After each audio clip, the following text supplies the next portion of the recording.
આજે હું તમને એક એવી ટ્રીક બતાવું છું જેથી તમારી કારને કોઈ પણ ટ્રાફિક ટોઈંગ વાન કદી ટોઈંગ કરીને નહીં લઈ જઈ શકે.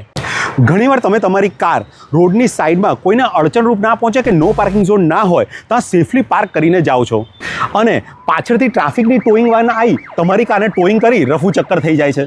પછી તમારી કાર કાં લઈ ગયા છે શોધવા માટે હેરાન થવું પડે છે અને ટાઈમ ને પૈસા બંને બગાડવા પડે છે. અને ટ્રાફિક પોલીસને મળ્યા પછી તમે સેફ ને લીગલ પાર્ક કરી હતી એ પણ પ્રૂફ કરી શકતા નથી. તો આ બધાથી બચવા તમારે આ ટ્રીક યુઝ કરવાની છે. તમે જ્યારે બી તમારી કાર રોડ સાઈડ પાર્ક કરો ત્યારે તમારો સ્ટીયરિંગ છે ને કોઈ પણ એક સાઈડ તમારે ફૂલ ટર્ન કરીને રાખવાનું છે અને તમારો જે ગિયર છે એને હંમેશા ફર્સ્ટમાં રાખવાનું છે અને જે તમારી હેન્ડબ્રેક છે એને કમ્પ્લીટ એંગેજ કરી દેવાની છે. જેથી જો ટોઈંગ વાળો તમારી કાર પાછળથી ઉઠાવવા જશે તો તમારી કારનું ટાયર એક તરફ ટર્ન હોવાના કારણે કાર સીધી ચાલશે નહીં અને એક તરફ ખેંચાશે અને તમારી કારમાં ફર્સ્ટ ગિયર લાગેલો હોવાથી તમારી કારનું વ્હીલ પણ ફરશે નહીં. અને જો આગળથી ઉઠાઈને કાર લઈ જવાનો ટ્રાય કરશે તો હેન્ડબ્રેક લાગેલી હોવાથી પાછળનું ટાયર તો ફરશે જ નહીં, જેથી તમારી કાર એ લઈ જ નહીં જઈ શકે. પણ હા, આ ટ્રીકનો ઉપયોગ કરી કાર ખોટી જગ્યાએ કે લોકોને અડચણરૂપ પહોંચે એ રીતે પાર્ક કરવી નહીં. Good day.